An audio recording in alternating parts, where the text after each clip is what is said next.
pretty sure all of you guys got one of those cousins that you don't really know. The way I came into contact with this game was basically through that means. It was late December, early January, and we were staying over one of my father's relatives.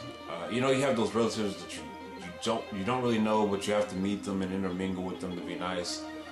This was one of those times.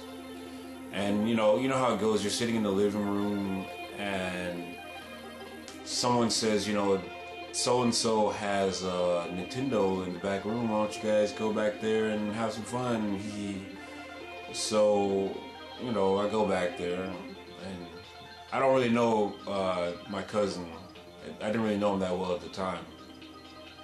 So we were going through some of his games. He had like Super Mario World and a few other games where it's just kind of like, we played that before. But then he pulled out TopGear, and we were bored. So I said, why don't we just play that? And I'm not the biggest racing game fan or anything, especially back then. This is pre-Fast and Furious, so the only thing I was into was like stylized cars, which this game does have. But we put that game in, and I was surprised at actually how fun it was. I completely just bypassed the game for I don't know how many years. This was late. I didn't play this game till late in the Super Nintendo life cycle. But we ended up for the next 2 days, because we had to stay there for an extra couple of days due to the snow. So we ended up staying up late for the next 2 days playing that game, finishing it on the amateur level, pro, professional. I forgot the classifications, but it was, I wasn't expecting to have that much fun with that game. And that kind of goes back to, back then, how you didn't really know how, what you're going to get into sometimes when you're playing a game. You didn't read every single review for every single game that came out. And the way you came in contact with a game could be the most random way, and yet you'd find yourself enjoying it. To flash forward to now, here I got the game in my collection, and I'm actually enjoying it, bringing back memories. So let me pull up the game for you guys so you can kind of check it out. I thought it would be interesting here to go ahead and put my YouTube username in so you guys know that I'm actually playing the game.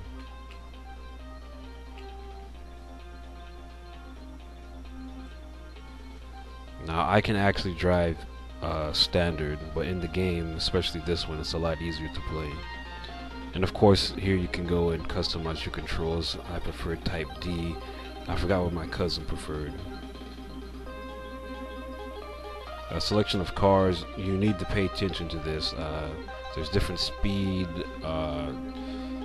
fuel compensation, tire grip. All these variations come into play on the actual stages. Of course, change the speed to miles per hour. Amateurish level. Though I can get to professional quite easy. It's not that hard.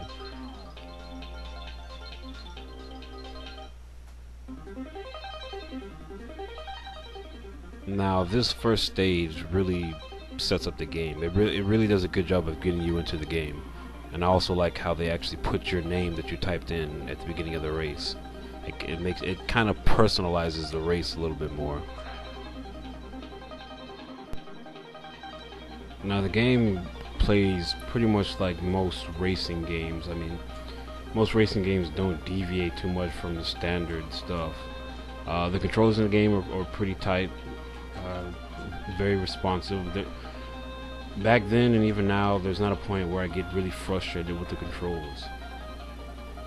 Another thing I like about the game is how your driver will actually say stuff.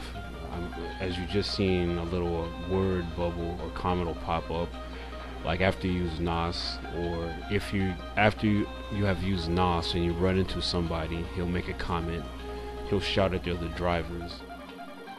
If I didn't already point it out, the music in the game is fantastic. Especially the first stage music, it really gets you into the game. The soundtrack, I think, maybe consists of maybe 5 to 6 songs, because after you go through another circuit, the soundtrack begins to loop. But that's not a bad thing because the music is actually pretty good in the game. So now in other stages, which there's a lot of variation in the stages, there are many obstacles and stuff that'll get in your way, which is still kind of traditional in most racing games. Bushes, oil spills, and whatnot. The turns begin to get tighter and harder as the stages progress. Drivers will actually maneuver to try to get in your way to keep you from advancing. Another thing that you have to pay attention to is the pit stop. Now, as you get into latter stages, more laps will increase. For example, in the first stage, you might have had to do maybe 3 to 4 laps. By the time you get to the 4th stage, you probably have to do 10 to 15, something along the lines of that. So you're gonna have to add or learn another strategic element in pit stopping, when to do it, when's the best time to do it, etc. Here's a night stage for you. It's just interesting.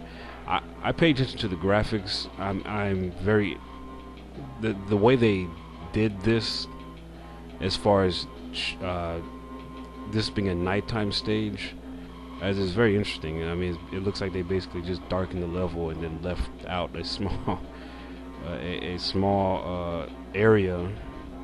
But then you have to get into. I'd have to start talking programming stuff if I'm going to explain it. But it's interesting to see what they went the lengths that they went to make the game seem more realistic. If I didn't mention it before, you only have 3 chances to use the NOS. And as you can see, there are more obstacles coming up, just making the driving a little bit more difficult, more challenging. It gets more challenging the higher circuits you get into.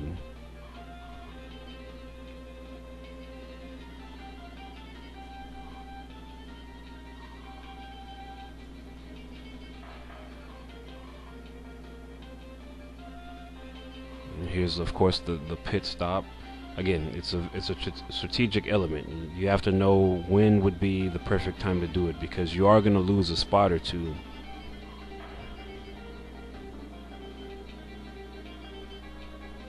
Which is also a reason why you should not waste your NOS on any situation. Use it strategically. Now, with games like this, I never use the standard. I don't know. I think I prefer to use it to have an actual driving wheel if I'm going to play a racing game standard.